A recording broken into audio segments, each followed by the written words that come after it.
Jhagadia DCM Shriram company દ્વારા વૃક્ષારોપણ કાર્યક્રમ કરવામાં આવ્યો। વૃક્ષારોપણ કાર્યક્રમે પર્યાવરણને સુધારવા માટે મહત્વપૂર્ણ પહેલ છે અને પર્યાવરણ માટે જાગૃતિ આપે છે। વૃક્ષારોપણથી હવા શુદ્ધ થાય, જમીનની ગુણવત્તામાં સુધારો થાય અને જીવસૃષ્ટિને પર્યાપ્ત માત્રામાં ઓક્સિજન મળી રહે છે। આ થીમ સાથે ડીસીએમ શ્રીરામ કંપની દ્વારા આ મહત્વપૂર્ણ વૃક્ષારોપણનો કાર્યક્રમ કરવામાં આવ્યો। ડીસીએમ શ્રીરામ કંપનીએ 3 ગ્રીન બેલ્ટ વિકસાવ્યા છે। એમાં છેલ્લા 3 વર્ષથી 45,000 ઉપરાંત વૃક્ષોનું વાવેતર કર્યું છે। પર્યાવરણની જાળવણીમાં મહત્વ યોગદાન આપ્યું છે। આજે 500 ઉપરાંત વૃક્ષોનું રોપણ કર્યું છે। તેમાં લીમડો, પીપળો, આંબલી જેવા વૃક્ષોનું વધુ પ્રમાણમાં રોપણ કર્યું છે।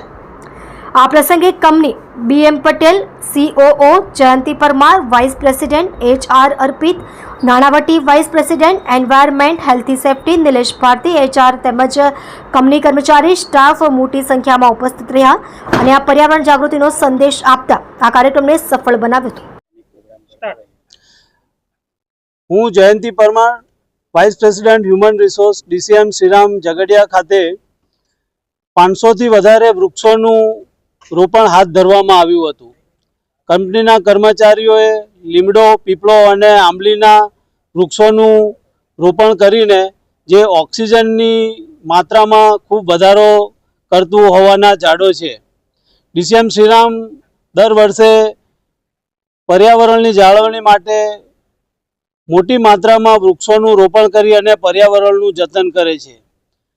સમયાંતરે કંપનીના કર્મચારીઓ DCMની ખાલી જગ્યા હોય ત્યાં બધી જગ્યાએ ઝાડવાનું રોપણ કરી અને એની વર્ષ દરમિયાન માવજત કરે છે અને એ વૃક્ષો મોટા ઘટાદાર થાય તેની જાળવણી માટે પણ પૂરતી કાળજી લેવામાં આવે છે।